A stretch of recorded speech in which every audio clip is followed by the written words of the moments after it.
자, 오늘날 대한민국이라는 현실적 토양에서 하나님의 백성들, 이 성도들의 규범과 강령으로 읽는 구약 신명기는 큰 나라 백성을 군사력이나 경제력, 문화 수준으로 규정하지 않습니다. 세상 나라에서는 막강한 경제력이 곧 군사력이에요. 패권국가라는 사실은 큰 나라를 가리키지 않고 짐승의 나라를 보여줄 뿐입니다. 요한복음 18장 36절에서 예수 그리스도는 본디오 빌라도를 향하여서 내 나라는 이 세상에 속한 것이 아니라 라고 말씀하셨어요. 우리는 인자의 나라에 있는 거예요. 비록 대한민국 땅에 살아도. 그럼 왜 이 대한민국이 중요해요?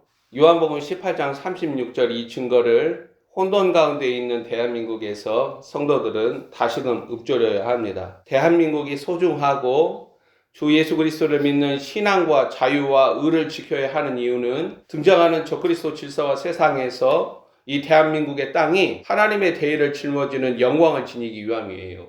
우파와 좌파, 중도라는 사상과 이념으로 갈라져서 시기하며 미워하며 다투는 대한예수교 장로의 남녀노소는 다시 하나님의 말씀을 자세히 살펴서 큰 나라 백성들의 경건을 바르게 인식하고 있어야 합니다.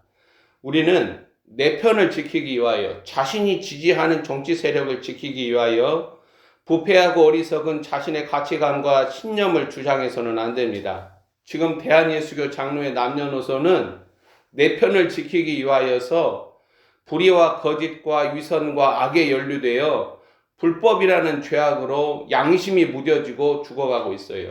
오직 주님의 심판이 대한민국이라는 땅과 죽어가는 신앙 양심과 믿음의 길을 바르게 살려낼 것입니다. 신명기는 반복적인 증거들로 큰 나라 백성을 여호와 하나님의 규례와 법도를 일상에서 구현하고 지키는 자들로 읽습니다. 세상의 지혜나 사람의 지혜와는 다르게 위로부터 오는 지혜와 지식은 하나님의 규례와 법도와 명령과 증거의 순종으로 드러납니다. 마지막 때 생명을 살리는 경건은 오늘 본문 5절을 이어받아 요구하는 6절에 너희는 지켜 행하라. 전도서에서 무릇 하나님의 계명을 지키는 자는 화를 당하지 않는다. 저주와 상관없이 살아가요. 6절에 너희는 지켜 행하라. 이것이 여러 민족 앞에서 너희의 지혜요 너희의 지식이라고 밝힙니다.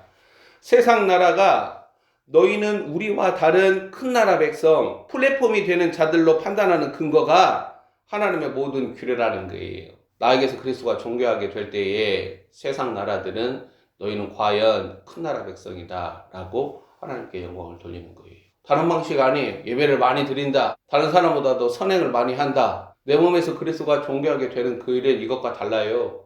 오메가 시기 지상교회들과 성도들은 세상 나라들에게 하나님의 메신저, 말이 아닌 존재, 그 사람 메시지가 되는 일이 중요합니다. 이에 하나님의 증거에 대한 순종, 지켜 행하는 삶과 사고방식, 행동방식, 삶의 방식에서 큰 나라 백성의 특징이 나타난다는 거예요. 한국교회의 특징이라고 말할 수 있는 기도 경건은 오늘 본문 7절이 말하는 바 보이지 아니하시는 여호와 하나님과의 지근거리를 주장하는 거예요. 기도자는 제가 순종자라고 말을 했잖아요. 기도를 많이 할수록 그는 하나님의 말씀에 순도 높게 순종하고 그 순종을 누적시켜가는 자들이에요. 하나님과의 지근거리가 바로 기도잖아요. 우리는 기도 행위를 통해서 거룩해지는 게 아니라 우리는 기도를 통해서 그리스도께 나아가는 거예요. 오직 그리스도가 우리를 거룩하게 하세요. 하나님의 말씀을 읽는 것도 마찬가지예요. 이 기록된 성경을 읽는 것은 기록된 성경을 그 목소리로 발한 살아있는 그리스도, 살아있는 말씀이신 예수 그리스도, 그리스도를 알기 위함이에요. 그 그리스도가 우리에게 구원을 주는 거예요. 그래서 성경은 구원에 이르는 지혜를 얻게 한다라고 말을 하는 거예요. 하나님의 지혜이신 그리스도, 하나님의 능력이신 그리스도, 하나님의 생명이신 그리스도, 그리스도가 내 안에 역사할 때에 우리는 하나님 앞에서나 세상 앞에서 우리의 몸에서 그리스도가 존귀하게 되는 큰 나라 백성으로 하나님께 영광을 돌리는 거예요. 대한민국에 이렇게 많은 교회가 있어도 나라는 개판이잖아요. 불법한 자들에게 모든 권리를 다 내어주고 미래를 저당 잡혀서 그 불법한 자를 통하여서 짐승의 질서와 식탁이 마련되는 그 세상을 만들어냈잖아요. 회개해야 돼요. 그래야 회복돼요. 하나님께 가까이 나아간다는 것은 하나님의 뜻과 의도를 읽는 것이 용납된다라는 말이에요. 하나님께 날마다 기도로 가까이 나가는데 하나님의 뜻과 의도를 모른다. 그건 하나님께 나아가는 기도자가 아니에요. 지금 큰 나라 백성들은 하나님께 가까이 나아가고 하나님이 그것을 나아가는 것을 허용하시는 거죠. 그 기도자를 물리치지 않는 것이 큰 나라 백성의 특권인데, 그렇게 기도하는 자가 하나님의 영원하신 목적과 계획과 뜻을 때를 따라 공급되는 생명의 양식으로 하나님의 백성들에게 증가하지 못한다. 그건 하나님께 가까이 나아감이 물리침을 받는 자예요. 큰 나라 백성은 세대와 영역과 지역과 민족을 향해 주가 말씀하시는 방편이 되는 존재라는 거예요. 신명기는 오늘날 마지막 주자로서 성도들이 거대한 마지막권 짐승의 제국 아래 자가져만 가는 존재감에 함몰되기보다는 크고 두려우신 주 하나님을 패역한 세대를 향해 대변하는 존재라는 사실을 일깨웁니다. 크고 두려우신 여호와 하나님이 자신의 증거와 규례와 법도를 지켜 행하는 자들, 이 큰 나라 백성들로 세상을 두르셨다라는 거예요. 하나님의 언약인 그리스도 안에 거하는 자들이 짐승의 나라들 가운데서 큰 나라 백성들이기에 주의 규례와 법도와 증거와 명령이 지금도 들려지는 거예요. 그리스도라는 하나님의 비밀이 내 안에 생명의 실체로 거하는 자들은 주의 음성, 이 증거에 사로잡혀서 하나님의 목적과 계획과 뜻을 이뤄갑니다. 큰 나라 백성의 근간이 바로 그들 안에, 자신 안에 거하는 하나님 그리스도라는 거예요. 본문 8절을 보면 큰 나라 백성 가운데는 공의로운 하나님의 말씀들이 살아있습니다. 큰 나라 백성들의 특징이 무엇이냐? 공의가 살아있다는 거예요. 의에서 떠나는 자들은 불의한 자들이고, 불의한 자들은 요한일서에 읽어보면 미혹당한 자들이에요. 이 마지막 때 예수님께서는 너희가 사람의 미혹을 경계하라, 미혹당하지 마라, 미혹당하지 않을 정도로 너는 영적인 분별력을 가지고 하나님 앞에 서 있으라는 요구예요. 내 마음을 누구에게 주느냐에 따라서 사탄은 그 마음을 사용을 해서 미혹해요. 순진한 사람이든 착한 사람이든 의로운 사람이든 그 사람의 혼, 마음, 그것을 사단은 사용을 해서 얼마든지 사람을 미혹해요. 우리가 지혜로운 것 같아도 심히 어리석어요. 어리석음과 미련함의 감옥에서 나를 건져달라고 기도해야 돼요. 살아있는 하나님의 음성을 생중계 하는 모세와 같이 오늘날 목사들이나 성도들은 악하고 불의한 세상에 살아있는 하나님의 음성과도 같아야 합니다.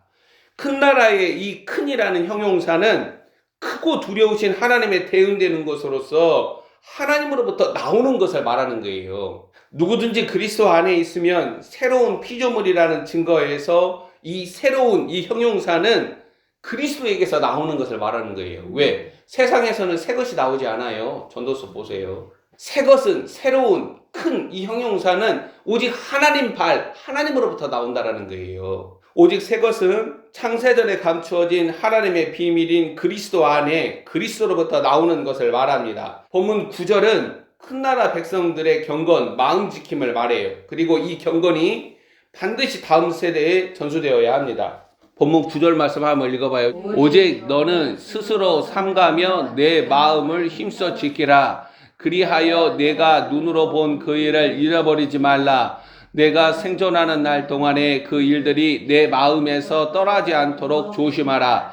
너는 그 일들을 내 아들들과 내 손자들에게 알게 하라. 창세전에 감추어진 하나님의 비밀 그리스도가 이 땅에 오시는 길이 바로 이 구절을 통해서 예비되었고, 마지막 주가 다시 오시는 길도 큰 나라 백성들을 통해서 예비되는 거예요. 시사학교회는 그리스도의 군사들이 아니라고 제가 증거했잖아요. 오직 그리스도의 군사들만이 짐승의 질서와 세상에 맞서 싸워요. 이 마지막 때 주님이 다시 오시는 길도 하나님께서 택한 그릇들, 하나님의 메신저를 통해 큰 나라 백성들을 통하여서 예비되는 거예요. 9절에서 큰 나라 백성을 향해서 오직 너는 스스로 삼가며 내 마음을 힘써 지키라고 명령하는 이유는 항상 영적 전쟁터가 자신의 마음이기 때문에 그래요. 첫 번째 영적 전쟁은 다른 게 아니에요. 내 영과 내 혼과의 전쟁이에요. 영은 그리스도와 한 영이기 때문에 하나님의 뜻, 하나님의 목적, 하나님의 계획, 하나님의 가치를 얘기를 하는데, 내 혼이 내 감정이나 의지나 이성이나 그리고 내 정신이나 의식이 그것을 거부하는 거예요. 그래서 내 영과 내 혼과의 전쟁에서 이겨야 바깥의 영적인 어둠의 세력들과의 전쟁이 가능해요. 왜? 마귀는 내 혼과 자아를 타고 역사하니까. 눈으로 각인된 숱한 사건들을 통하여 주어진 교훈과 영적 깨달음도 영계 영역을 통하여서 수많은 것을 받다 할지라도 마음에서 쉽게 무너진다는 거예요. 그러니까 이 마지막 때 하나님의 메신저들은 예언자들과 다르다고 말했어요. 주가 오시는 길은 예언자들이 예비를 하는 게 아니에요. 하나님의 메신저들이 예비한다고 마가복음 1장에 얘기를 해요. 그 하나님의 메신저들은 이 마음이 다 다루어진 자예요.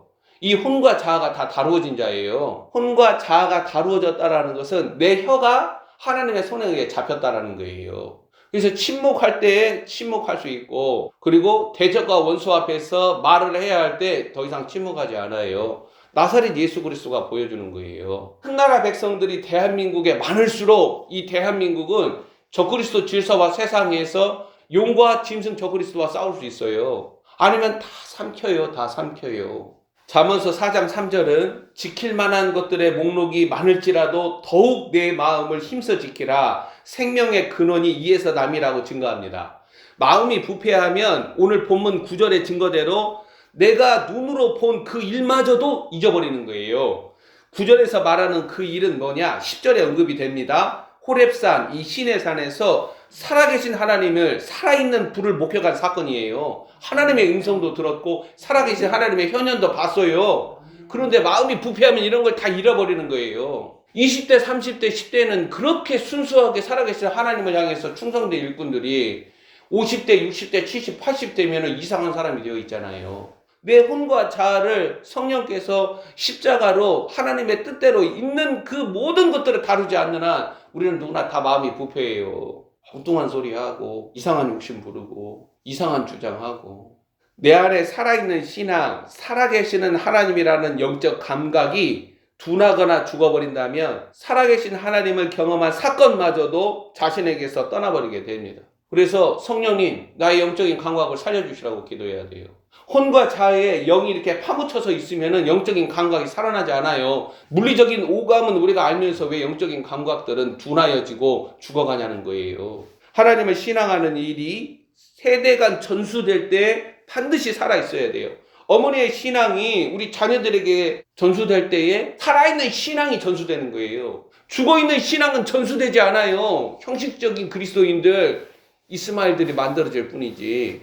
마지막 시기 난리와 난리, 소문과 재앙들이 넘쳐나서 하늘과 땅이 뒤흔들리는 때에 성도들은 사람의 미혹에 비틀거리는, 다른 말로 자신의 마음을 지키는 일에서 실패해서는 안 돼요. 마귀는 우리의 혼과 자아를 타고 역사를 해요. 이 혼과 자아는 열려놓는 창문이에요. 이 창문을 닫아야 되니까요. 그렇게 가룟유다가 무너졌어요. 예수님께서 잡히시는 그 날이 가까워질 때에 예수님이 무슨 기도를 했어요? 예수님께서 베드로에게 사단이 너희를 밀가부르듯 나에게 청구했다. 나는 너희가 믿음이 떨어지지 아니하도록 나는 기도한 거예요. 누구도 몰라요. 예수님이 말하기 전까지는. 우리 가족 가운데 누군가는 그렇게 기도해야 하잖아요. 그냥 나는 내 마음을 쫓아서, 내 눈과 마음의 정욕을 쫓아서 그냥 세상 살아가고 주일날은 이제 가서 예배드리고, 누군가는 예수님처럼, 제자들은 아무도 몰랐잖아요. 예수님의 입에서 말하기 전까지는 아무도 몰랐어요. 사탄이 밀가부르듯 청구하는 그 제자들의 믿음이 부서지지 않도록 남모르게 기도하시는 거예요. 그리고 베드로에게 얘기해 주잖아요. 제자들에게. 그게 큰 나라 백성의 기도 경건이라는 거예요. 믿음과 신앙 지킴이 이 마지막 때 내 마음에서 판가름이 납니다. 오늘날 대한예수교 장로의 신앙의 공유 재산이 무엇입니까?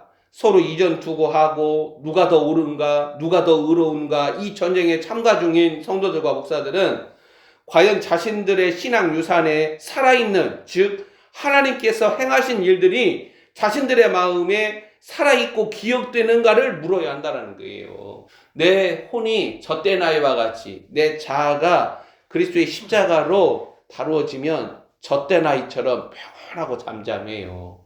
잠잠히 하나님의 구원을 받을 수가 있어요. 그때서나 그리스도께서 일하신다라는 거예요. 그때나 그리스도의 음성이 들려요. 이 혼과 자아에서 막 만들어내 다 이게 하나님의 음성이라고. 하나님의 음성이 들리는 방식이 성경에 나타나 있어요. 그걸 엘리야에게 가르쳤고 시편에서 이야기하고, 주님이 한적한 곳에 나아가셔서 히브리서에서 보면 자기를 죽음에서 건져내실 이에게 눈물로 통곡하면서 기도를 해요. 그러한 폭풍치는 감정이 잔잔할 때에 하나님 아버지께서 하실 일을 보이시고 증거해야 할 말씀을 넣어주셔서 예수님이 그렇게 사역을 하시는 거예요. 우리 할렐루야 영광교회 우리 가족 가운데 누구는 그래야 하잖아요. 노아가 그렇게 했다라는 거예요. 그래서 그 가족을 지켰어요. 내 마음이 큰 나라 백성의 이 큰 형용사에 어울리는가 합당한가 우리는 살펴야 합니다. 이스라엘이라는 하나님의 백성들이 시내산에서 살아계시는 하나님을 경험한 사건처럼 그리스도를 경험하는 일은 성도들에게 구원 사건이에요.